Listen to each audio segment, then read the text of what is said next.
Hello दोस्तों, मैं Harshali एडनकर, wealth creation expert और हर्षालीज वेल्थ क्रिएशन विजडम इस प्लेटफॉर्म की संस्थापिका। फ्रेंड्स, आप सभी लोगों का मेरे इस 21 टिप सीरीज़ में तहे दिल से स्वागत है। आज अपना सब्जेक्ट है वो है टर्म इंश्योरेंस। टर्म इंश्योरेंस किसको मिलता है, किसने वो लेना चाहिए और कौन सी उम्र है जो मतलब सही उम्र है कि उस उम्र में अगर हम लेते हैं तो हमें वो बहुत सस्ते में मिल सकता है। तो फ्रेंड्स, आज के इस वीडियो में हम जानकारी लेंगे टर्म इंश्योरेंस के बारे में। अपने इंडिया में देखा जाए तो टर्म इंश्योरेंस के बारे में बहुत कम लोगों को जानकारी है कि ये टर्म इंश्योरेंस क्या होता है, ये किसके लिए लेना ज़रूरी है और ये कौन ले सकता है। तो दोस्तों, ये टर्म इंश्योरेंस जो है, जो जिस भी व्यक्ति का अगर 18 साल जो है वो कंप्लीट हो जाता है तो वो टर्म इंश्योरेंस ले सकता है। लेकिन उसमें एक है कि वो इनकम करने वाला होना चाहिए तो ही वो टर्म इंश्योरेंस ले सकता है। और इसमें एक बहुत बड़ी चीज़ है कि जब भी अपना एज बहुत कम हो रहता है तो इसमें ये टर्म इंश्योरेंस में बहुत कम प्रीमियम आ जाता है। तो ये टर्म इंश्योरेंस कितना होना अपने लाइफ में ज़रूरी है। तो दोस्तों, अपना जितना इनकम है, और ये टर्म इंश्योरेंस हर कोई ले सकता है, लेडीज़ हो या जेंट्स हो, हर कोई ये टर्म इंश्योरेंस ले सकता है।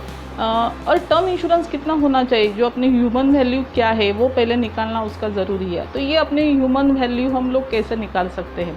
तो जो भी अपना इनकम है, सपोज़ फॉर एग्जांपल अपना इनकम अगर मंथली 50,000 है तो 50,000 इंटू 200 ये हो जाता है 1 करोड़।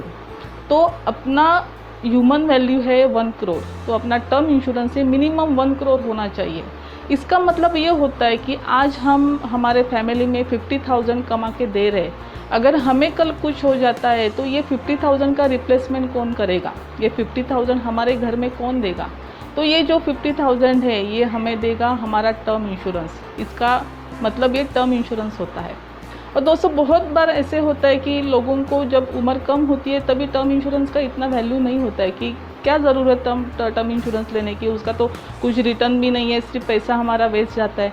लेकिन अगर हमारा 45 ईयर्स 30 ईयर्स उतना हो जाता है और हम कभी हाउसिंग लोन या कोई भी लोन के लिए अप्लाई करते हैं तो वहाँ पे टर्म इंश्योरेंस ज़रूर पूछा जाता है। क्योंकि अगर हम बड़ा लोन लेते हैं, अगर हमें कुछ हो जाए तो ये लोन का रिप्लेसमेंट कैसे होगा, इसके वजह से वो टर्म इंश्योरेंस हमें पूछते हैं। और उस टाइम अगर हम टर्म इंश्योरेंस निकालने को जाएंगे तो हमारा प्रीमियम बहुत बड़ा आ जाता है।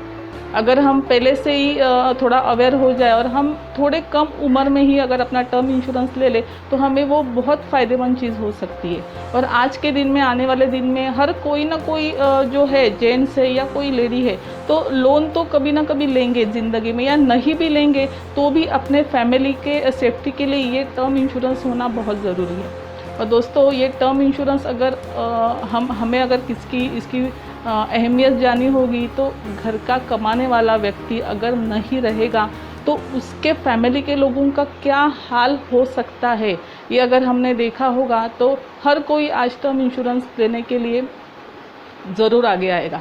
तो फ्रेंड्स, मेरी सबसे ये गुजारिश है कि हर एक का एक टर्म इंश्योरेंस होना बहुत ज़रूरी है। और कम से कम मतलब छोटी उम्र रहेगी तो वो तभी अगर हम टर्म इंश्योरेंस लेंगे तो वो आपको बहुत फ़ायदेमंद हो सकता है। बहुत बार क्या होता है, लोग सोचते हैं कि अरे हम पैसा तो डालेंगे उस पर, लेकिन उसमें कुछ भी रिटर्न्स नहीं है तो क्या फ़ायदा है।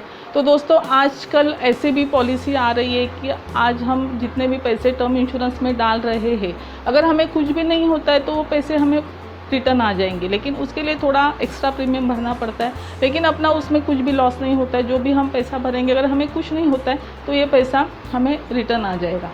सो दोस्तों, आज ये टर्म इंश्योरेंस का टिप्स आपको कैसे लगा, आपका रिप्लाई मुझे ज़रूर देना। और कोई भी जानकारी आपको अगर इसके बारे में चाहिए तो मुझे ज़रूर आप कांटेक्ट कर सकते हैं। So good bye.